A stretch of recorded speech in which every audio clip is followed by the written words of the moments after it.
दत्त संप्रदायातील अतिशय पवित्र आणि चमत्कारी ग्रंथ मानला जातो।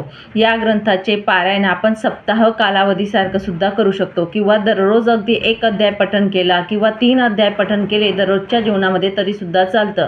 तर बघा, सप्ताह कालावधीमध्ये तुम्ही 7 दिवसांमध्ये या ग्रंथाचे पारायण आपण करू शकतो। गुरुपौर्णिमा येत आहे, त्या निमित्ताने तुम्हाला गुरुचरित्र या ग्रंथाचं पारायण नाही करायला जमलं तर नक्कीच या ग्रंथाचं पारायण करा। मात्र ग्रंथ आपण खरेदी करत असताना तुम्हाला नक्कीच सांगेल, हा ग्रंथ बघा, जो फ्रंट पेज आहे हे सारखंच असतं, सेम असतं, पण हे जे असतं हे लेखन कोणी केलेलं आहे ते महत्त्वाचं आहे।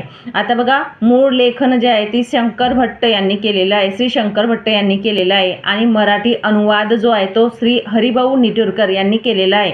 तर लेखन बघून आपण ग्रंथ घ्यायचा आहे, तो मुख्य ग्रंथ मानला जातो, हे लक्षात घ्या। या ग्रंथाचे पारायण जे असतात ते आपण कधी करावे, तसेच आपण पारायणाची सुरुवात कधी करावी, कधी संपवावे, या पारायणाचा विधी काय असतो, तुम्हाला जर गुरुपौर्णिमेनिमित्त किंवा दररोजच्या जीवनामध्ये सुद्धा या अध्यायांचं पठण करायचं असेल तर नक्कीच तुम्ही करू शकता। दिव्य असा ग्रंथ आहे, मराठीत आहे, नक्कीच आपल्याला समजून घेण्यासाठी सोपा आहे। दत्त महाराजांचा पहिला अवतार म्हणजे श्रीपाद श्रीवल्लभ यांचा पहिला अवतार जो होता, त्या पहिल्या अवतारामध्ये त्यांनी ज्या लीला केलेल्या आहेत आणि त्यांच्या जीवनावर आधारित हा ग्रंथ आहे। या ग्रंथामध्ये खूप सुंदर असं वर्णन दिलेलं आहे, एक एक ओळ ही लक्षात येते, कारण ते मराठीत अनुवाद आहे। नक्कीच या ग्रंथाचं तुम्हाला पारायण करायचं असेल तर आपल्या यूट्यूब चॅनलला भेट द्या, तिथे माहिती जाणून घ्या।